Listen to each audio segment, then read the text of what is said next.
So when you talk about the Budwig diet, a lot of people, like you mentioned, think it's just flax oil and cottage cheese. But in a bigger picture, is it just getting healthier fats and other healthy foods? Is that what it is? That's a big part of it. Yeah.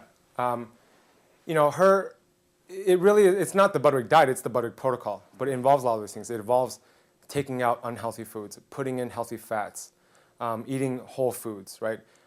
In terms of vegetarianism, it leaned toward vegetarianism, but it didn't have to be. She really emphasized the importance, if you're going to eat meats, that it has to be, basically, in our words today, organic, right? Free-range, organic, naturally produced meats. But also, sunlight was a big thing in her protocol. That was one of the big topics that she always talked about, kind of the biophysics of sunlight. And a little more esoterically, she was talking about how sunlight interacts with the foods that you put in your body, because these plant pigments, they naturally interact with sunlight in nature. And when you put them into your body, they also have, according to her, these plant pigments and the vital oils that you put in your body, omega-3s and 6s that aren't damaged by the production process, aren't damaged by heat, these things interact with sunlight and turn sunlight into a pro-biological force rather than an anti-biological force, so it benefits your body. Can you discuss that a little bit more, and the power of the sun, at least according to the Budwig protocol, and how much of an effect it's had lately in the fact that we're not supposed to go on the sun because it's damaging. We're supposed to slather on the sunscreen, and what those things do, you know, against the Budwig protocol. Well, you know, I think sunlight's very important, taken responsibly. You know, the thing with sunlight, and I think it's two main things, two main components in terms of the benefits of sunlight.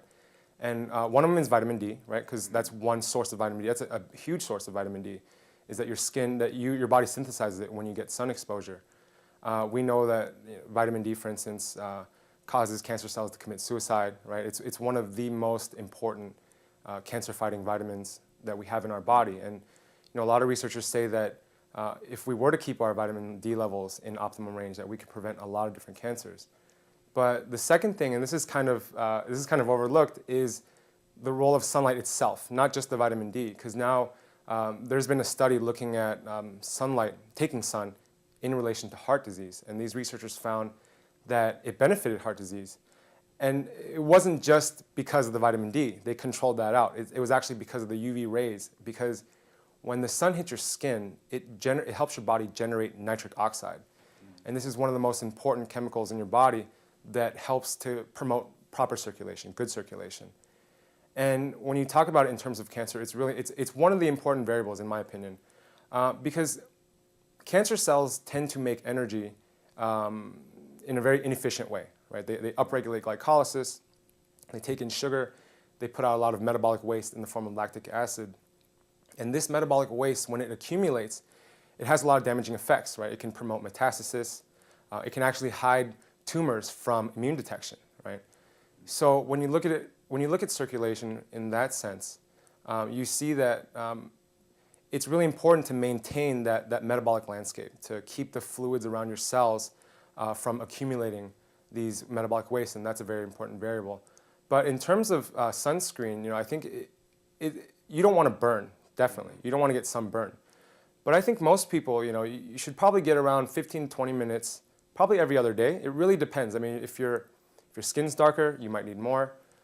Really, ultimately, the best way to do it is to get vitamin D levels tested. That's really how you know how much you need. But definitely, you know, if you're going to be out in the sun a lot, definitely, you know, either cover yourself or use a good natural sunscreen. But other than that, yeah, sun's very important. We shouldn't be using sunscreen all the time. That's definitely, I don't think that's a good idea.